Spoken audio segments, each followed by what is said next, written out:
Moikka! Mä oon kuraattori Suvi Sillanpää ja työskentelen koulumaailmassa lasten ja nuorten kanssa. Ja me ollaan täällä yhdessä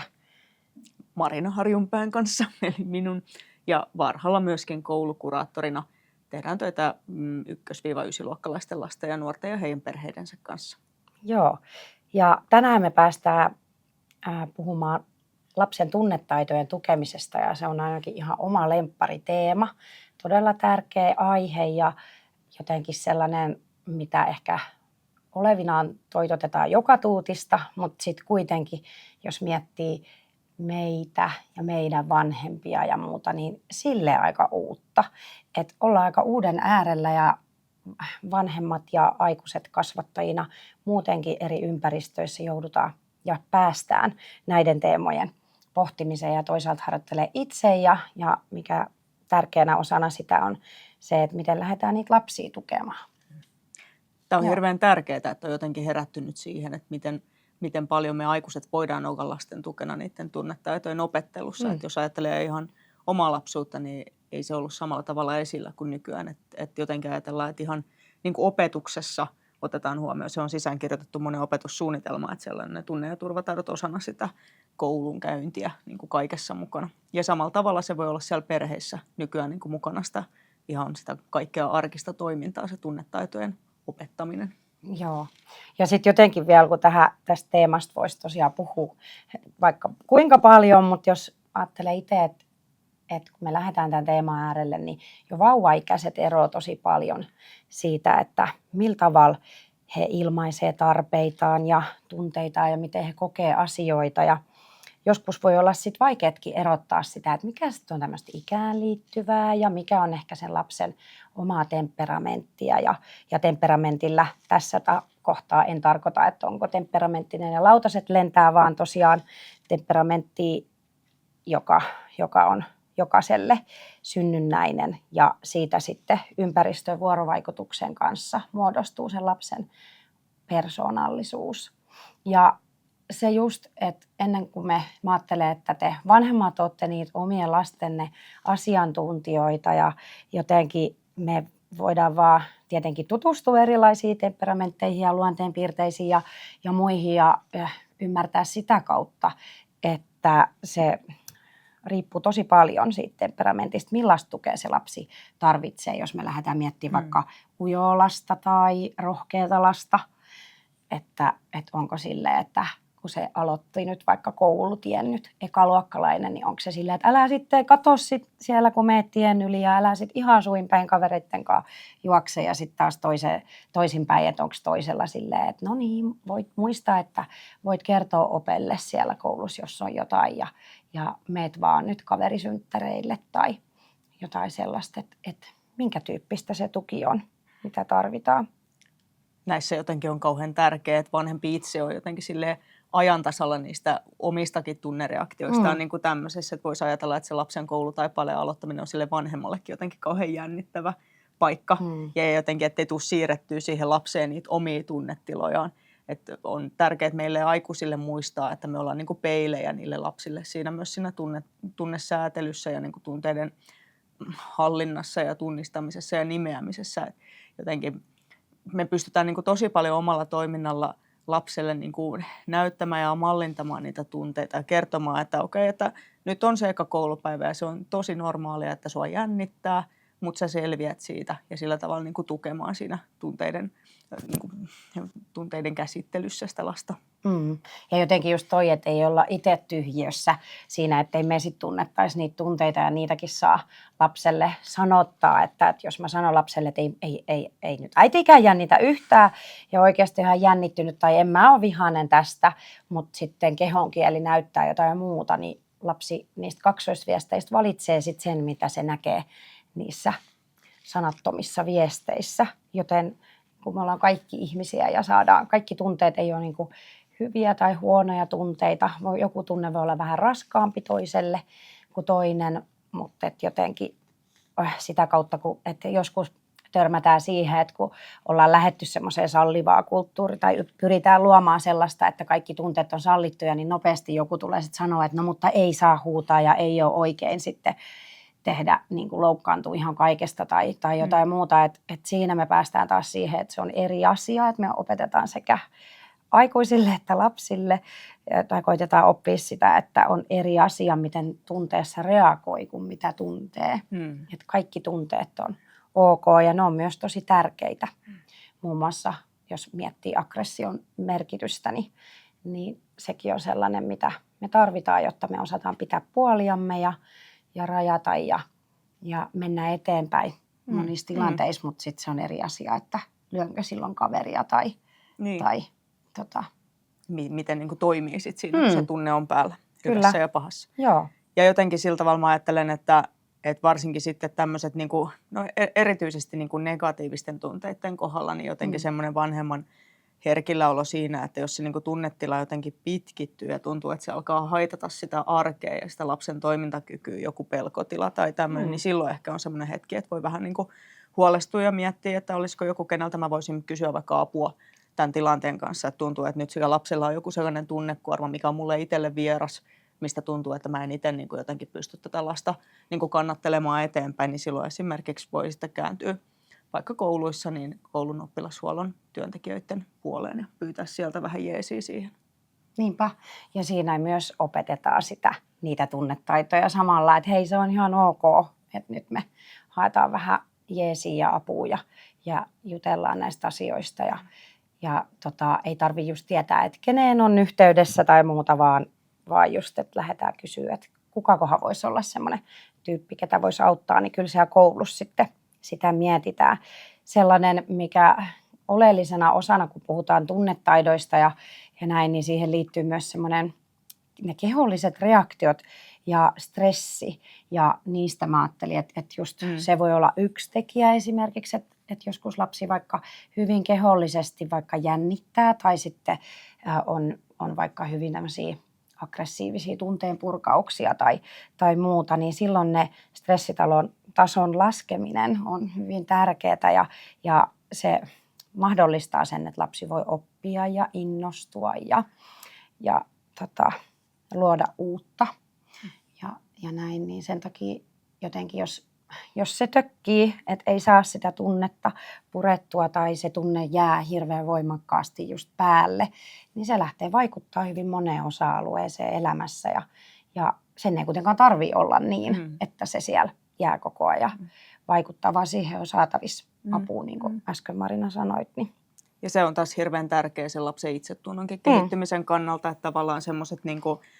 tunnetilat, jotka on jostain syystä jäänyt päälle tai käsittelemättä ja aiheuttanut jonkunnäköisiä haastavia tilanteita kavereiden kanssa tai kotona tai koulussa, niin ne taas tuottaa lapselle semmoisia jonkunasteisia epäonnistumisen kokemuksia ja semmoista syyllisyyttä ja häpeää ja pohdintaa siitä, että miksi mä tein näin. Että toisaalta kun se ei ole sen lapsen syy missään nimessä, vaan hänellä ei vaan ollut tarpeeksi niin kuin keinoa jollain tavalla muuten sitä tunnelatausta purkaa, kuin esimerkiksi nyt sitten mottaamalla sitä kaveria. Niin tavallaan siinä niin kuin se stressitaso on ollut jo niin korkea, että se on ollut se ainoa sen lapsen niin kuin selviytymiskeino. Ja sen ei tietystikään niin kuin pitäisi olla niin, mutta monella lapsella se on ja se on vielä niin kuin semmoinen asia, mihin tarvii siellä kotonakin tukea ja apua. Ja jotenkin semmoinen, me puhuttiin aikaisemmin tästä niin kuin häpeällä kasvattamisen kulttuurista vähän keskenämme ja jotenkin itse tunnistan kanssa, että on niin kuin omasta lapsuudesta semmoista häpeällä kasvattamista, että semmoisen aika on ohi, että nyt niin kuin enemmän niin kuin lähdetään panostaa siihen semmoiseen positiiviseen palautteeseen ja itsetunnon rakentamiseen ja yksilöllisten niin kuin voimavaroja ja niin kuin hyvien puolien korostamiseen siinä lapsen kehityksessä, että se liittyy myöskin näihin niin kuin tunnetaitoihin hyvin paljon, että jotenkin semmoinen niin kuin lapsen niin kuin taas se onnistuminen, semmoinen olo siitä, että mä selviin näistä tilanteista. Niin, ja jotenkin, että se häpeäkin on tärkeä tunne ja tärkeä joissain tilanteissa. Ja toki. se on myös niin kuin ohjaa meitä muun muassa oikeanlaiseen käytökseen ja näin, mutta siitä taas, että se oli ok tuntea sitä, mutta että siihen ei jäädä sillain liian niin kuin syvyyksiin ja sitten ei lähdetä vielä lyttäämään sitä lapsen niin kuin toimintaa ja tunnetta ja jotenkin lapsi haluaa toisten silmissä, yhteisön ja varsinkin omien vanhempien silmissä toimia oikein, niin sen muistaminen sit aina niiden tunnekuohujen keskellä. Että jotenkin jotenkin siinä se avoimuus niistä, että mitä mä nyt itse tunnen ja mitä sä ehkä mahdollisesti lapsena nyt tunnet. Että joskus sit tietää, että lapset sanoo, että no en varmaan, enkä ole vihainen, enkä ole, mutta sitten just kuitenkin se voi olla vähän semmoista arvuuttelua, eikä lähdetä olettaa, että sinä varmasti nyt olet jotain tätä tunnetta, mikä musta nyt tuntuu. Mutta se kuitenkin auttaa lasta ymmärtää, että hänen kokemukset ja tunteet on hänen omiaan ja sitten toisaalta vanhemmalla on omat tunteet. Ja sitten ne yhdessä toki vaikuttaa toisiinsa, mutta kuitenkin se on tärkeä osa sitä lapsen kehitystä ja kasvua. On ja sellainen erilainen niin kuin eri tilanteissa se tunteiden sanottaminen sinne lapselle nimenomaan niin, että se on tämän lapsen oma arvokas tunnekokemus ja että ei tarvitsekaan olla välttämättä sama kuin sillä vanhemmalla, mutta että antaa niille tunteille ihan nimiä, niin se on hirveän tärkeää siinä. Ja just niin kuin aikaisemmin viittasin siihen, että tavallaan sitä voi siellä kotiympäristössä ja arjessa koko ajan kuljettaa mukana sitä tunnekasvatusta niin, että vaikka kun katsotaan yhdessä jotain videoita tai luetaan kirjaa tai muuta, niin sitä voi pysäyttää hetkeksi aikaa ja kysyä lapselta vaikka, että mitä sä luulet, miltä tuosta tyypistä tuntuu tai mitä tuosta mahtoi tapahtua tai miten sä huomaat, että toi on vaikka vähän surullinen, että mistä sä huomaat sen. Se voi olla semmoista hirveän luontevaa, sitä ei tarvitse siellä kotona ottaa semmoiseksi agendaksi, että nyt me harjoitellaan tunnetaitoja, vaan se on semmoista jatkuvaa vuorovaikutuksessa oppimista sen lapsen ja aikuisen välillä. Ihan puolin ja toisin. Meillä on aikuisillakin paljon opittavaa lapsilta tuossa tunneilmaisussa. Ainakin mä itse, me ollaan niin jäyhiä ja just semmoisia, että ei saa niin kuin, iloita liian näkyvästi ja muuta, niin me voidaan paljon oppia lapsilta toisaalta niin kuin, myöskin sitä niin kuin, tunteiden näyttämistä. Kyllä. Ja just sitä, että jotenkin tähän, kun sanoit, että kuitenkin käydään niitä läpi yhdessä, niin ei jätettäisi niitä lapsia yksin sen tunteen kanssa. Että ei voi sanoa, kaikilla on oma tapa, niin kuin miettii aikuistakin, jos miettii vaikka riitoja, niin ehkä itse voi olla semmoinen, että haluan nyt selvittää ja toinen tarviikin niin kuin nyt happea ja lähtee hetkeksi. Niin joo, niistä voidaan sitten keskustella, että mitkä on erilaisia keinoja, mutta ei jätetä sitä lasta kuitenkaan kokonaan yksin. Että se voi tarkoittaa sitä, että mä istun sen oven ulkopuolella, jos ei halua, että mä menen liian lähelle. Joku ehkä kaipaa ihan fyysisesti niitä rajoja silloin, ja jos on joku tunne päällä tai sitten toisaalta ihan vaan sitä, että niitä niinku jutellaan ja toiset sitä, että saadaankin niitä ajatuksia muualle, että meillä ei ole siihenkään yhtä oikeaa tapaa, mutta se, että ei jätetä yksin, niin sen mä haluaisin jotenkin tuoda semmoiseksi tärkeäksi, että kun usein ne tunteet kuitenkin, vaikka ne siellä meidän omassa päässä, ne muodostuu ajatuksista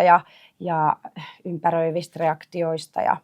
ja aiemmista tapahtumista ja muista, niin kuitenkin se on sellaista vuorovaikutusta koko ajan, niin ne tunteiden muodostuminenkin, niin sitten me myös vuorovaikutuksessa sitä opetellaan niitä käsittelemään, tunnistamaan, sit hyväksymään ja sitä kautta sit hallitsemaan.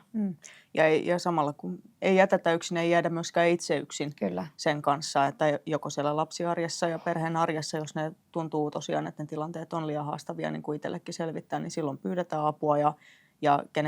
muistetaan, että kenenkään ei kuulukaan pärjätä yksin, että tavallaan pyritään aktiivisesti takaisin siihen semmoiseen malliin, että voidaan pyytää sitä jeesiä, kun tuntuu, että omat paukut ei ehkä riitä sen lapsen tunteiden tai omien tunteiden kanssa. Että se ei jotenkin ole niin kuin, se olisi ihanaa, että me saataisiin siitä semmoinen täysin normaali juttu, että jos musta tuntuu, että mä oon niin kuin jotenkin väsynyt tämän lapsen tunnesäätelyn niin kuin vaikeuksien kanssa tai muuta, niin ei tarvitse olla yksin sen asiankaan, vaan siihen on niin kuin olemassa paljon erilaisia, kun on koulun aikuisia, on terveydenhuollon, sosiaalihuollon aikuisia, ketkä pystyy oikeasti siinä auttamaan, niin että oltaisiin niin kuin rohkeita itsekin siinä ja myöntämään niitä niin kuin omia rajallisuuksia, että mä tarvitsen tähän nyt niin kuin ulkopuolista näkökulmaa tai jotain. Niinpä. Tai just vaikka, että meillä on tosi erilaiset temperamentit lapsen kanssa, että itse tulistuu vaikka nopeasti tai toinen niin kuin menee hirveän herkille sellaisesta tai muuta, niin siihen voi kaivata sellaista sekä itselleen että toisaalta lapselle toisenlaista asioihin pysähtymistä ja jotenkin jos ja kun se lapsi saa niin kuin semmoista oikea-aikaista tukea siinä tunnetaitojen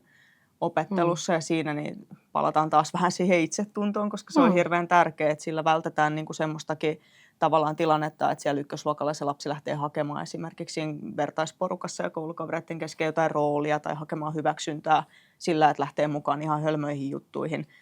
Kun sit, jos se oma itsetunto on niin kuin rakentunut ja se semmoinen pärjäämisen tunne muun muassa niiden tunnetaitojen kautta, niin jotenkin sitten välttyy semmoisilta, että ei tarvitse niin kuin aina lähteä jotenkin hakemaan sitä semmoista paikkaa semmoisella hölmöilyllä tai muulla. Tai toisinpäin, että kääntääkin kaiken itseensä ja semmoiseen itse inhoon tai, niin, tai sitten toisaalta ulospäin. Että siinä on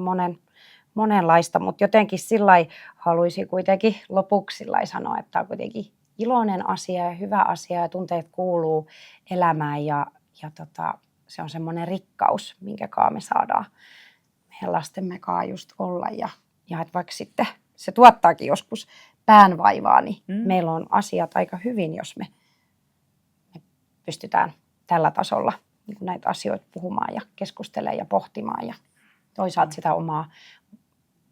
vaillinaisuuttamme ymmärtäen ja semmoista armollisuutta toivon sinne vanhemmille omaa itseä kohtaan ja ruuhkavuosissa ja muissa kun eleellään, niin kaikista tunteista ja tunnereaktioistakin ja muista voi sitten taas puhua ja siinä on se avoimuus ja keskusteluyhteys sit perheen kesken se tärkein juttu kuitenkin. Netissä on ihan hirveät määrät kaikkea hyvää materiaalia niin kuin tunne- ja turvataitokasvatukseen ja vaikka niitä paljon käytetään tuolla sitten koulussa ja eskarissa ja muualla, niin ei ole mikään estä niin kuin ottamasta niitä haltuun siellä kotonakin, että löytyy pädille kaikki erilaisia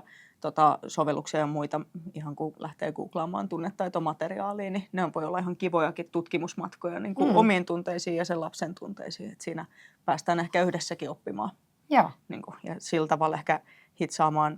vielä entistä paremmiksi niitä aikuisen ja lapsenkin välejä.